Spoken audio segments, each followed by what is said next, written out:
Muito bem, bem-vindo à terceira aula de liderança e essa aula está muito legal. Por que a sua igreja existe, a sua célula, o seu pequeno grupo? Isso é importante. As pessoas que você lidera precisam entender por que eu existo, o que eu estou fazendo aqui, qual que é o nosso propósito. Como fazer eles chegarem a essa visão, como inspirar os liderados. É isso que você vai aprender nessa terceira aula sobre liderança do nosso curso de teologia. Bora lá? Por que essa organização existe? Qual é o significado de estar ali? Qual é o significado de exercer esse trabalho? Por exemplo, você tem um líder lá na sua igreja que é diretor jovem. Para que serve o diretor jovem? Para fazer JA? Parabéns, você fez 30 JAs durante o ano. O que é isso? Será que é só isso? Não, você fez Missão Caleb. Parabéns, Missão Caleb. Você fez Missão Caleb, nota 10 para você. Tá, e aí? O que mais? Não é só isso, gente. Você precisa dar um sentido da missão. Você precisa dar o significado de algo maior. Porque olha aqui, ó, nós existimos por alguma razão. E as pessoas também existem por alguma razão. Você precisa só mostrar para elas qual é a razão pelo qual elas existem. E isso é motivar. Isso é motivar. Então, ainda, Margaret diz assim, olha, uma qualidade peculiar aos seres humanos é a necessidade de saber o porquê. Precisamos entender as coisas e atribuir significado. Você precisa entender qual é o trabalho que você está pedindo para aquela pessoa e atribuir um significado naquele trabalho. Esse é o mais moderno fator de motivação que existe hoje. Esse negócio de motivar, dando prêmio, livro, fazendo sorteio, dando prêmio para quem ganha, para quem perde, apanha, esse tipo de coisa, isso aí já não cola mais, isso é da era industrial. Isso aí não é agora. Então, você precisa, na hora de ser um líder na igreja, você precisa atribuir significado às atitudes das pessoas na igreja. Né? A maior motivação da vida não é obter prazer ou evitar dor, gente. É enxergar um significado. Então, tem gente que motiva. Como? Dando um prazer ou evitando a dor. Se você estudar a lição todos os dias, você vai ganhar um 7. E aí você vai ganhar uma caneta no sábado que eu vou te dar na classe. Poxa, esse negócio, cara, esse negócio já era. Então, você precisa, como líder, atribuir um significado no trabalho que você está pedindo e levar a pessoa a entender esse significado, gente. Isso que é motivação. É uma motivação que vem de dentro. Porque o que as pessoas querem? O que elas querem? Então, segundo a teoria da motivação, a nossa atenção está se deslocando da busca por recompensas externas para valorização intrínseca, que nos leva mais energia. Estamos voltando a nos concentrar no nosso profundo anseio de significado. Então, está mudando o aspecto da motivação. Não vale mais. Trabalha aqui que eu ganho vou te dar uma televisão. Tá, você ganhou a televisão, e aí? Você continuou sendo funcionário frustrado do mesmo jeito, mas agora o que mudou é que você é um funcionário frustrado com televisão. É só isso. Você não mudou a motivação da pessoa. Você não mudou a motivação do seu liderado. Né? Precisa dar a ele, então, um significado. Agora, olha que interessante. Olha esse texto aqui do livro chamado Lidere como Jesus. Gente, olha esse texto. Quando a missão tem um objetivo nobre, que contribui para o bem dos indivíduos e do mundo que os cerca, as pessoas se sentem motivadas a cumprir. Mesmo que a organização anuncie sua missão, se não houver um objetivo mais nobre, as pessoas não se sentirão motivadas. Gente, você precisa, como líder, achar um objetivo nobre naquilo que você pede. Por exemplo, você não é telefonista. Você está ali como instrumento de Jesus para a salvação das pessoas. Toda vez que você atender um telefone, você está em contato com alguém que é candidato ao reino de Deus. Ela pode ser salva na tua mão. Que isso, gente? Ela vai querer que mais gente ligue aqui na associação. Ela vai ficar o dia inteiro atendendo o telefone feliz, porque tem um objetivo nobre que guia o trabalho dela. Porque atender telefone por atender telefone, ninguém merece. O camarada é contador aqui na associação. O que é trabalho de contabilidade? Você está o dia inteiro na tela de um computador, eu não sei se tem um contador aí, mas o dia inteiro na tela de um computador, pegando o que uma pessoa gastou ou economizou e colocando na tabela para saber quanto que deu no final do mês. Monta o balanço e entrega para o tesoureiro, que entrega para o presidente. Olha para mim, que motivação eu teria de ficar o dia inteiro na frente do computador, transferindo número e nota fiscal para uma tabela, para dar para o meu gestor tomar a decisão. Qual é a motivação nisso? Agora, se eu disser para ele que atrás desse dinheiro que ele está manipulando os números, existe o dízimo, e que o dízimo é usado para a salvação de pessoas, e que se ele conduzir bem ali, mais pessoas serão salvas lá na igreja. Então, o trabalho dele tem tudo a ver com a igreja local, que cada batismo que acontece é porque ele organizou bem as finanças da associação, então cada número que ele coloca é uma pessoa batizada. Gente, você deu um significado para o trabalho dele, o ânimo é outro. Aí um dia eu vou na igreja com esse contador, eu mostro para ele, vendo aquela pessoa batizada lá, ela só é batizada porque você colocou os números na tabela certa. Você está entendendo aqui, gente? Isso é atribuição de significado do trabalho, né? Os funcionários, eles gostam de fazer parte de algo maior do que eles mesmos. Olha que interessante, tem gente que dá a vida para salvar a baleia na praia. A missão é a salvação das baleias. E ele morre por isso. Você entendeu? Então, o papel do líder, qual que é o papel do líder? É dar um significado para as pessoas, acreditar, e aí vai valer o preço que ele vai pagar. Por exemplo, por que você acha que os discípulos morreram por Jesus?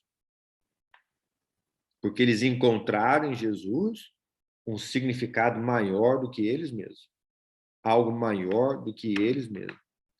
Pedro deixou a pescaria para trabalhar em algo que era maior do que eles mesmos, que era a pregação do evangelho, a salvação de pessoas. Você entendeu o que Jesus fez com eles? Deu para eles um significado de vida.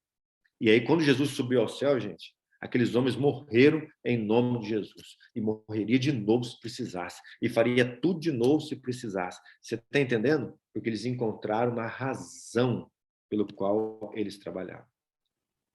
Um dia, conta esse livro aqui bem interessante, né? Esse livro Empresas Feitas para Vencer aqui, e que conta que tinha uma imobiliária, e essa a menina que trabalhava lá, né? Uma jovem que trabalhava lá na imobiliária, ela cansou de vender as coisas. A corretora cansou de vender.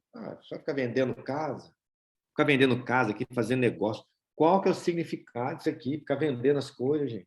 Para que isso? Por que eu vou trabalhar? Perdeu a motivação. Aí o gerente dela a colocou num carro e eles foram para o bairro do loteamento lá das casas, né, do empreendimento, que ela estava vendendo as casas, que ela mesma quase não tinha ido lá.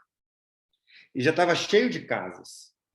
E aí, então, ele foi mostrando da rua, passando o carro bem devagar e mostrando lá as casas. Vendo aquela casa ali, olha aquela família. Aí outra casa, olha aquela criança correndo na porta da casa, feliz. Olha aquela família saindo para trabalhar naquela casa, você está vendo?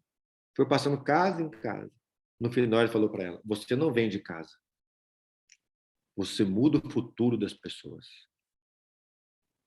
O que seria essas pessoas se não tivesse nessa casa?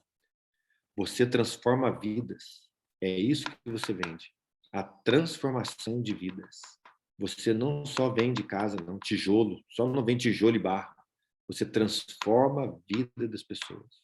E aquela corretora saiu, voltou, e ela escreveu isso aqui, ó. Deixa eu colocar aqui, está cortando um pouquinho. Ela colocou aqui. Só um minutinho, por favor. Não era simplesmente mais uma empresa antiga e repleta de problemas. Era uma empresa a ponto de concretizar o sonho da casa própria para milhares de americanos. É um papel muito mais do que simplesmente ganhar dinheiro. E é por isso que nós sentimos esse compromisso tão profundo em preservar, proteger e melhorar a empresa. Vocês entenderam o que ela passou a acreditar? E ela não só acreditar, mas ela entendeu que não era só vender casa, era mudar a vida das pessoas. Não era só ganhar dinheiro, não era por isso que ela trabalhava. Ela trabalhava pelas famílias. Então, veja, ela tinha agora um fator maior do que ela mesma. Nem o salário dela motivava ela mais, mas era agora um significado muito maior. E isso fez com que ela preservasse, protegesse e melhorasse a empresa. Então, como que é isso na prática, né? Então, é interessante. Na verdade, a empresa que prima pela excelência, ou a igreja, ou o líder que prima, ele não prima só pelos lucros. Não é isso, né? Não é isso. O significado é indispensável. Deixa eu dizer para você, é claro que o dinheiro é importante, tudo é importante, mas o significado, a razão da vida, a razão do trabalho, a motivação maior é indispensável para o teu liderado. Então, se você vai liderar alguém, você não pode só dar uma missão para ele e pronto. Você tem que dizer para ele o que é o verdadeiro significado, o encontro do significado. Aí, olha o que diz esse texto aqui, ó. Quando há sintonia de propósito, a força é simplesmente extraordinária.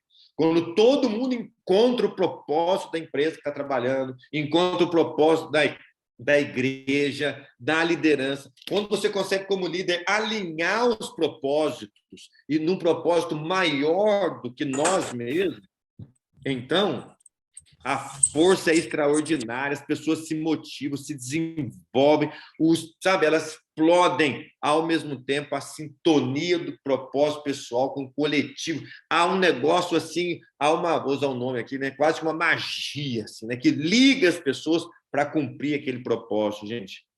É isso. Ou você acha que os pastores trabalham pelo pastor Gustavo? Que isso? Quem trabalha por mim aqui? Ou você acha que você trabalha pelo seu patrão? Claro que não. Coisa mais triste a gente trabalhar para alguém.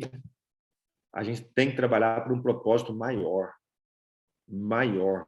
Tem que ter algum significado naquilo que você faz. E é isso que nos motiva. E você, como líder, quando você for pedir alguma coisa para alguém, não peça só o que você quer lá, o resultado e pronto. Dê um significado. Dê um significado. Tá bom? Deixa eu só terminar com isso aqui, ó. E agora está entrando a neuromotivação. O que é a neuromotivação? Então está se entendendo que aquele jeito de motivar as pessoas com prêmio lá, aquilo ali já era nas grandes empresas, aquilo ali não tem mais, sabe? O salário tem que ser bom, tem que ser bem reconhecido, porque ninguém vai trabalhar também para não ganhar nada. O salário tem que ser bom, a recompensa tem que ser boa, mas não é só isso, ficar dando lá docinho para a criança, a gente fica educando as crianças assim, né? Faz que eu te dou uma bala, faz que eu te dou um pirulito. Esse tipo de coisa, não faz que você apanha. Esse tipo de coisa na liderança já não existe mais. Risca aí do seu jeito de motivar as pessoas. Aí, a busca do significado é o que tem acontecido hoje nas grandes empresas. E já está chegando o estudo da neuromotivação.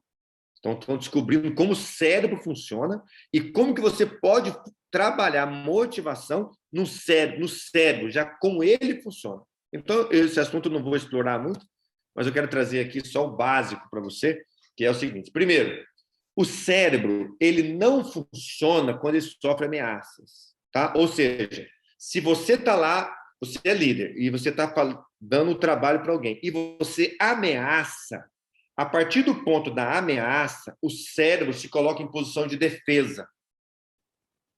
E aí, ele vai reagir a você e não se interar a você, mas ele vai reagir a você. Porque você está ameaçando, então ele... Olha, se você não fizer isso, você vai apanhar, fala com a criança. Se você não fizer isso, você vai perder o emprego, vou te mandar embora. A partir desse momento, o cérebro daquele liderado seu, ele não estará mais ligado ao seu. Ele está se sentindo ameaçado, então ele já se colocou numa situação de defesa automaticamente. Você já perdeu a motivação daquela pessoa. Ok? Ele vai fazer por obrigação, ele vai fazer porque ele está com medo, um instinto de defesa, mas não mais sob a tua liderança. Tá? Então, o que você precisa fazer para motivar? Os estudiosos estão dizendo que agora, para motivar, você não pode colocar o cérebro da pessoa no estado de defesa. Não pode. Então, vamos lá. Primeiro ponto, para tirar o cérebro de alguém do estado de defesa, trabalhar de forma positiva, é o status. Você tem que trabalhar em cima de um status favorável. E isso foi muito bom para mim, gente. Por exemplo, se você coloca um ranking para uma pessoa, um ranking lá, vou colocar aqui, entre os pastores, aqueles que alcançaram alguma coisa, coloquei um ranking. Neste ranking aqui, aqueles que estão bem, ó, positivamente, eles se inteiraram na minha liderança. Mas aqueles que estão para baixo, eles se sentiram ameaçados, eles já se fecharam. Então, todo ranking, eu preciso colocar um status favorável. Eu preciso ser positivo nos rankings. Eu preciso ser positivo na motivação, nunca negativo. Por exemplo, vai um ancião na sua igreja, um líder, e fala assim: aqui ninguém estuda lição mesmo, não adianta, tá vendo? Olha só, dos 10 membros que a gente tem, só um estudou a lição. Ele está colocando o status negativo. Isso não motiva. Você tem que colocar o status positivo. Vamos pegar o mesmo tema? Vamos lá. Olha, aqui nessa igreja, a gente já está crescendo, hein? Dos 10, 2 já estudaram a lição. E agora a gente vai alcançar os outros 8. Olha, mudou ou não mudou? Completamente a linguagem. Você trouxe para um status favorável. Então, todas as vezes que você for falar com o teu liderado, for falar com alguém, você precisa de colocar um status favorável. Segundo ponto, a segurança. O teu liderado precisa saber o que vai acontecer. Se você tirar a segurança dele, ele não motiva. Então, por exemplo, aqui agora, a partir desse momento, nessa empresa, ou aqui nesse lugar, vai ser assim. Por causa da crise, a gente vai ter que mandar algumas pessoas embora, tá? Então, trabalhe direitinho. Pronto, você levou insegurança. Quem é que vai ser mandado embora? E, em cima disso, a pessoa agora já não está motivada mais. Você entendeu? Então, ela precisa saber o que vai acontecer. Nunca ameace a ponto de não falar. Outra coisa, nunca tire a esperança. Dê segurança, não tire a esperança. Você quer matar a motivação de alguém, é tirar a esperança. Por exemplo, olha, a crise veio, né, gente? Já atingiu aqui a nossa empresa, a nossa igreja. Está difícil demais aqui nessa empresa, nossa igreja. Nossa, eu acho que no fundo, mês que vem, a gente já vai fechar 5 igrejas. Nós vamos fechar 5 igrejas. E os pastores dessas igrejas, eu não sei não o que vai acontecer, mas possivelmente vão perder aí o ministério. O que é isso? Eu acabei com a esperança, liquidei a esperança, desmotivei completamente. O outro ponto é autonomia. As pessoas precisam de liberdade para trabalhar. Então, dê liberdade a ela. Outra coisa também que motiva nesse o nosso cérebro, na neuromotivação, são as conexões. Então, as interações sociais são importantíssimas. Olha o que acontece. Todas as vezes que entra alguém diferente na sua igreja para liderar, nós nos sentimos ameaçados, certo? Imagina, então, isso é algo imperceptível, mas vamos lá. Trocou o presidente da associação, veio uma pessoa nova. E aí o que acontece? Os pastores ficam todos se sentindo ameaçados e, com isso, desmotivados. Agora, o que quebra isso? São as interações sociais. Quando você coloca alguém diferente no seu grupo, você precisa interagir o mais rápido possível com ele socialmente. Chama para almoçar em casa, chama para... Agora tem a terapia, tem a pandemia aí, né? Mas assim que puder, chama para almoçar em casa, chama para jogar uma bola, chama para andar de bicicleta, chama para correr, chama para brincar, fazer uma caminhada, viajar junto, para passear, ir para... sei lá. Mas as interações sociais são importantíssimas.